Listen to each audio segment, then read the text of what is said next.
Muy buenos días, estimados colegas, estimados postdoctorantes de la Universidad Nacional Experimental Simón Rodríguez. Primero me voy a disculpar porque el día que teníamos el encuentro desde la conectividad, ese día llovió fortísimo en la tarde y se vio interrumpido el fluido eléctrico y después estuvo muy inestable el tema de la comunicación. Por lo tanto, voy a tomarme el tiempo de dejarles la clase 2 y 3 de esta forma y que podamos pautar un encuentro la próxima semana. Yo voy a explicar en el aula cómo es que vamos a evaluar este seminario de forma tal que no se sientan apresurados por las entregas atropelladas, sino que tengan el tiempo para pensar, para reflexionar, para hacer su proceso de introspección.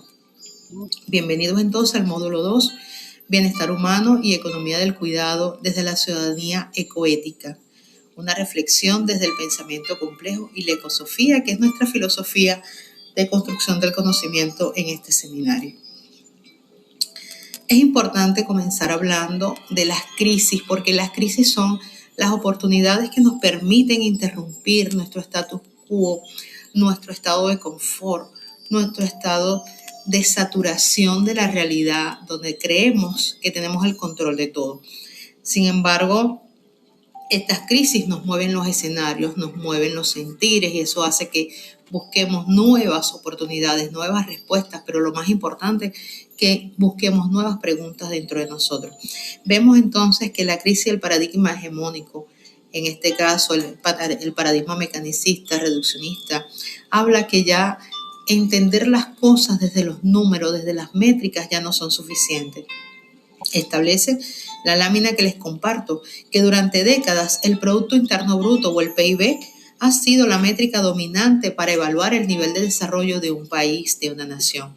Sin embargo, ignora el trabajo reproductivo no remunerado y asume la naturaleza como un recurso inagotable de baja entropía. Y entonces nos conducimos a una nueva realidad y nos presenta Peralta el antropoceno como una nueva era, ¿okay? Como una nueva dimensión para entender la complejización social. Establece que el antropoceno es la magnitud de intervención humana, denotado como una nueva era geológica, caracterizada por riesgos ecológicos globales, en donde estamos inmersos todos. La pandemia demostró una verdad urgente. Nuestro bienestar depende del sistema de cuidado invisibles y de límites biofísicos innegociables. Fue el momento en que nos tocó detenernos.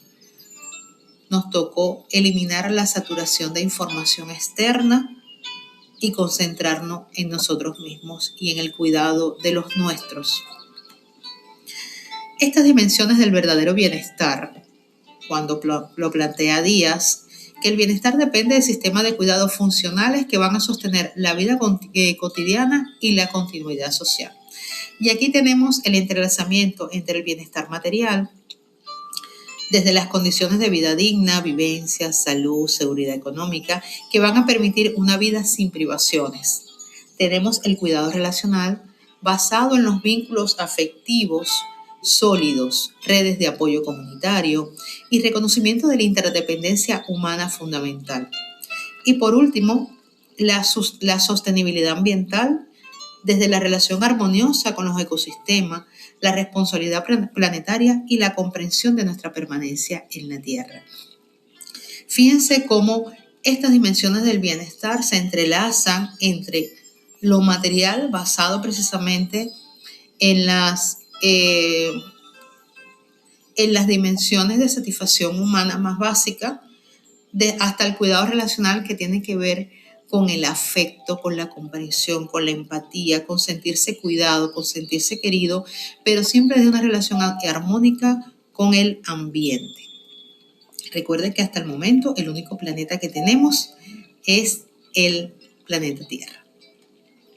Y estas dimensiones del verdadero bienestar nos van a conducir hacia esas raíces de la sociedad donde está la economía del cuidado, la que no se ve, la que no se refleja en un estado de resultado, en un balance financiero, en unas métricas económicas, pero que tiene un valor intrínseco suficientemente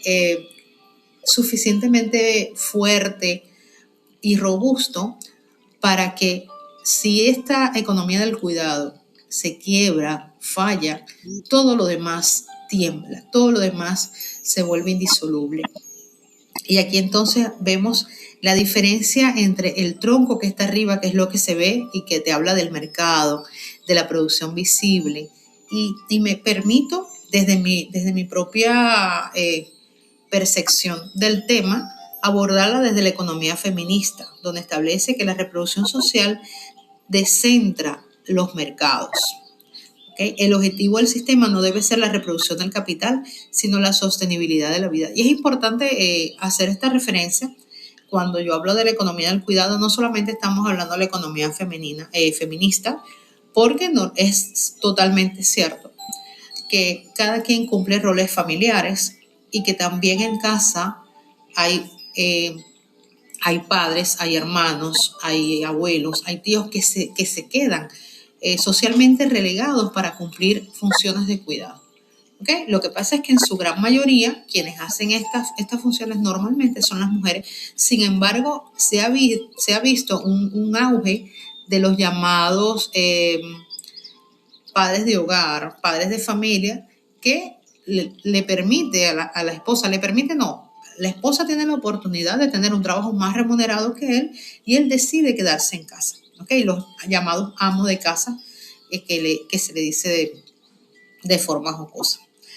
Y fíjense que esto de la economía del cuidado, indistintamente que sea con una representación femenina o masculina, te muestra en el tronco el mercado y la producción visible, lo que vemos, lo que es tangible, lo que palpamos. Sin embargo, hacia abajo te muestra un enraizamiento bien rizomático, bien fortalecido, donde te dicen que ese mercado y esa producción está subsidiada por esa economía de cuidado.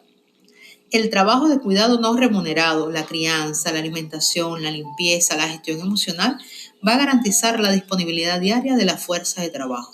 Es un enorme subsidio invisible que transfiere valor desde el ámbito doméstico hasta la acumulación del capital. Porque incluso, veámoslo de esta forma, la economía del cuidado, economía oculta, si fuésemos como nos toca a todos, trabajar en casa y trabajar en la calle. Cuando llegamos a la casa seguimos trabajando para generar las condiciones que nos permitan trabajar fuera de casa. Y es a eso a lo que estamos hablando desde las raíces de la sociedad.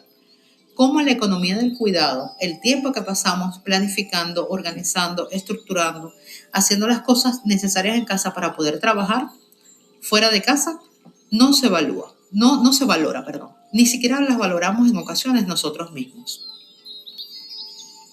Y es esta carga invisible, ¿ok? Lo que hace que se convierta entonces en nuestra vida en una triple jornada. En el caso de Ramírez de Garay establece mujeres que estudian, maternan, trabajan de forma remunerada y enfrentan vidas caóticas, asumiendo una carga mental extrema y sacrificando su autocuidado, generando sentimientos de culpa e insuficiencias, especialmente cuando no se logra cumplir los parámetros sociales. ¿Por qué? Respondemos a una sociedad de roles. Más allá de hablar de la igualdad de género, estamos hablando de permitirnos todos tener el tiempo disponible para equilibrar las responsabilidades domésticas. Aquí hay un estudio de Colombia donde dice el promedio nacional de horas semanales de trabajo no remunerado. Y fíjense que las mujeres cubren el 32 horas semanales y los hombres 14 horas. No estamos negándolos, pero indiscutiblemente todavía hay un tema de roles. La brecha se agudiza geográficamente en la región Atlántida. Las mujeres tienen 33 hombres, mientras los hombres 13. Y en la zona rural, las mujeres cumplen 36 horas, mientras los hombres cumplen 15 horas. ¿Okay? Entonces, no quiero generar una diatriba entre si las mujeres se merecen más o menos. Solamente estamos hablando del tema, del rol, de quién hace, quién trabaja desde la economía del cuidado y quién lo percibe más cómo le afecta más a eso su carga emocional, mental, a su bienestar de vida. Y entonces aquí es importante asumir el tema del diamante del cuidado. El tema del diamante del cuidado en donde está basado precisamente la distribución de las funciones sociales. Y tenemos en la cúspide el Estado. ¿Okay? El Estado que va a estar sostenido por las relaciones las relaciones comunitarias y las relaciones del mercado. Y entonces las relaciones comunitarias te expresan que hay una sobrecarga porque asumen la inmensa mayoría del trabajo, recayendo casi exclusivamente sobre las mujeres por una construcción social naturalizada, porque tenemos roles. No estoy a favor ni en contra, solamente les estoy planteando esta idea. El debate lo darán ustedes. Y además tenemos el mercado, que es el otro sostén de las relaciones con el Estado, donde se habla de la estratificación. Solo los hogares de altos ingresos pueden comprar servicios de cuidado en el mercado, liberando el tiempo de las mujeres. Por supuesto, todo va a depender del poder adquisitivo que tenga la familia para poder pagarle a alguien que realice estas actividades domésticas. Y eso libera un poco la carga de la mujer en ese núcleo familiar. Y las raíces de este movimiento van a estar precisamente en donde, en la familia, que es el hogar, que es la célula de la sociedad. Las cadenas, y te habla de las cadenas globales. La demanda del cuidado genera migraciones donde las mujeres del sur global cuidan niños en el norte, dejando a sus propios hijos al cuidado de otras redes, agudizando una desigualdad transnacional. Y esto lo vemos mucho, no solamente cuando hablamos de migración entre países, lo vemos migración interna, cuando mujeres de un estrato trabajan cuidando los hijos de familias de estratos superiores, precisamente para buscar esa remuneración del trabajo, de la economía del cuidado, de la que no se ve. Entonces es aquí donde tenemos que avanzar, porque aquí tenemos dos aristas. Primero, las funciones de cuidado que no se remuneran, pero que tenemos que hacerla, y la función de cuidado que se remunera, pero igualito, muchas oportunidades no se le da el valor que se requiere, sino que la ven como una función básica y no con la carga emocional, mental, que conlleva esa actividad.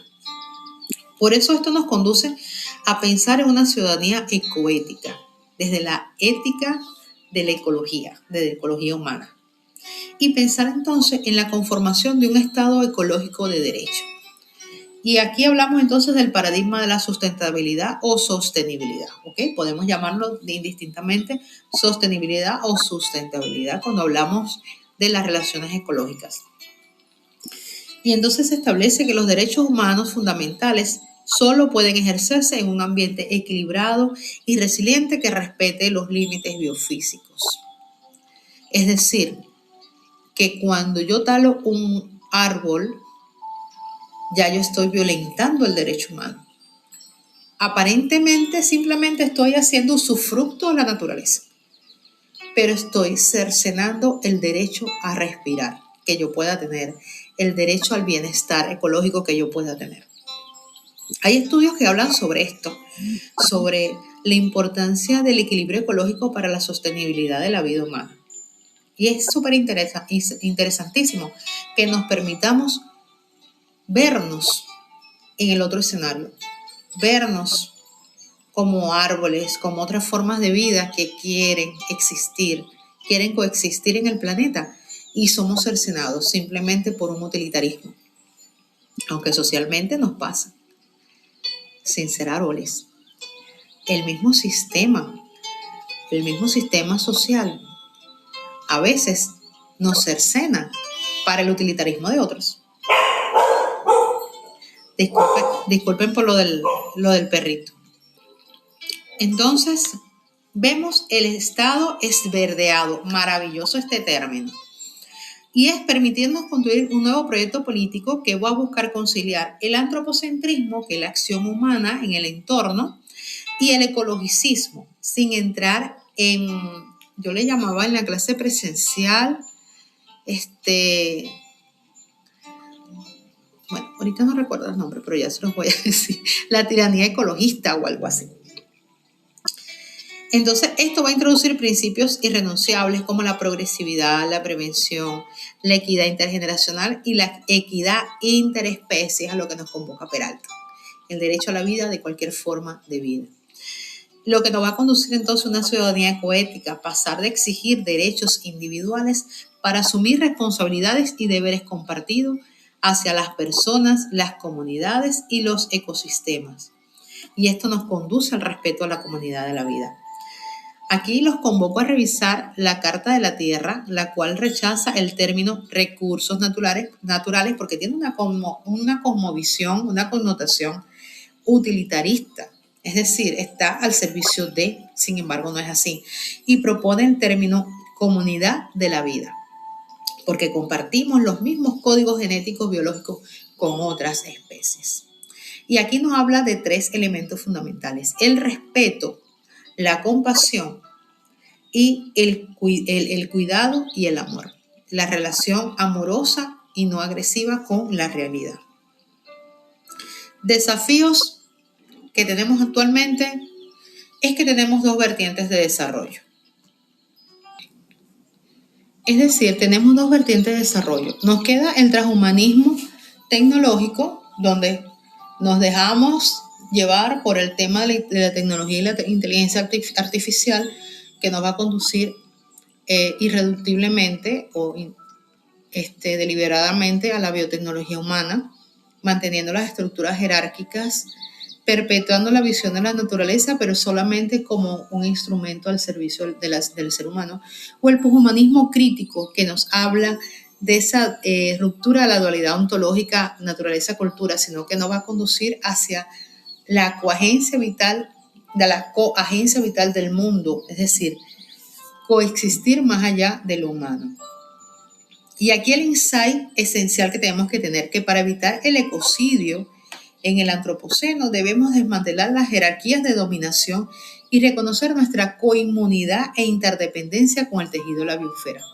Lo que nosotros les hacemos al bosque, no lo hacemos a nosotros mismos. Y aquí hay un ejemplo entre la transición del modelo hegemónico, métrico, mecanicista, utilitarista, al nuevo paradigma ecoético al que debemos conducirnos, buscando la sostenibilidad, la sustentabilidad y el bienestar, la comunidad de vida, los derechos y los ecoderechos, la reproducción social, asumiendo el rol que debe tener el Estado, el mercado, la familia y las redes comunitarias, para generar una interdependencia multiespecie y de coinmunidad.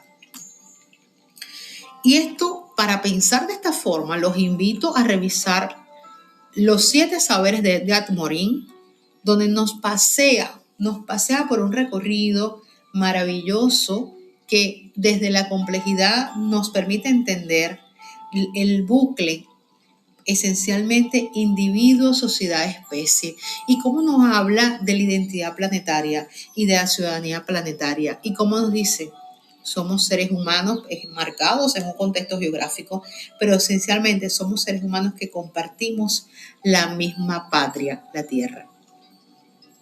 Aquí él habla de 7 principios, la ceguera del conocimiento, el conocimiento pertinente, enseñar la condición humana, enseñar la identidad terrenal, afrontar las incertidumbres, enseñar la comprensión y buscar la ética del género humano. Y también les comparto la filosofía de Guattari, que habla de las 3 ecologías. Las vimos en el módulo 1, la volvemos a ver en el módulo 2. Ya más o menos podemos ir distinguiendo cuáles son nuestros teóricos fundamentales para estos escenarios de aprendizaje, pero que podemos ir interlazando, trenzando con otros saberes que traigamos o que consultemos afuera para construir una nueva alfombra, una nueva matriz de conocimiento, un nuevo mosaico de saberes. Y habla de la ecología social con las relaciones humanas, habla de la ecología ambiental con la vinculación con la naturaleza, entendiendo la relación de la naturaleza no como una acción, sino como una cultura de vida desde el respeto. Y asumiendo la ecología mental desde nuestra introspección, de la crisis del individuo que genera el capitalismo cognitivo, concentrado en la riqueza material. No se puede curar el medio ambiente sin sanar las estructuras sociales que explotan el cuidado, ni sin transformar la subjetividad humana. Hay que transformarnos de adentro hacia afuera, como el desarrollo endógeno. Y aquí está el ejemplo de la crisis, de la intersección entre la crisis. Primero, la sobreexplotación del cuidado, la hiperproducción y el consumismo, que se afana uno constantemente en ese ciclo, en esta rueda, que nos va a llevar a un colapso ecológico, a las fracturas sociales y a generar siempre mayores hitos de vulnerabilidad, independientemente del contexto, del poder adquisitivo, del alcance social que tengamos. Nos fragmenta. ¿Hacia dónde debemos conducirnos entonces? Hacia una transformación socioecológica. Pensar en políticas de cuidado, reconocer el trabajo reproductivo, reducir la carga, tomarnos un tiempo para respirar, tomarnos una taza de café y sentarnos simplemente a la contemplación, ¿ok? Y eso es lo que debemos conducir, las políticas de cuidado en la sociedad, para evitar esa fragmentación del ser. Pensar en una educación ecosocial para transformar los currículos educativos, independientemente del nivel educativo, donde hablemos del pensamiento complejo, hablemos de la ética del cuidado compasivo y eliminando ese dualismo antropocéntrico, conduciéndonos a una ciudadanía ecoética pero activa, fomentando las prácticas de gobernabilidad, la construcción de subjetividades empáticas y asumiendo responsabilidades intergeneracionales, pero esencialmente interespecies. En síntesis, aquí les presento por dónde hemos conducido la clase. La raíz es la economía del cuidado. El tronco ha sido el pensamiento complejo y ecosófico en la que debemos movernos. Y el follaje al poshumanismo y el estado ecológico al que debemos conducir. La expansión hacia la comunidad de la vida, leyes que respeten la biosfera, pero que también reconozcan no solamente otras formas de vida, otras especies, sino también lo valioso que es el ser humano. La sostenibilidad planetaria es biológica y socialmente imposible sin redistribuir el cuidado. El verdadero bienestar humano que exige reconocer el valor intrínseco de toda forma de vida. Y me permito cerrar con la tarea. Esta tarea es un ensayo reflexivo individual. Y aquí les comparto ideas que pueden asumir. Analizar críticamente la interrelación entre bienestar humano, economía de cuidado y ciudadanía. Integrar marcos teóricos como los que les comparto aquí, además de los otros que les coloco en el aula. Y sobre todo desarrollar una reflexión personal. El ensayo es individual. ¿Ok? Y los requisitos de formato, aunque yo creo que el ensayo lo coloqué también en pareja, permítame recordar en el aula, eso lo vemos en el aula. Aquí le habla del mínimo de las cantidades de fuentes y de las normas y los requisitos. La clase llega hasta aquí, esta parte. Ahora nos toca construir, evaluar las dudas, contrastarnos, generar debate. Podemos interactuar y podemos crecer. Feliz día.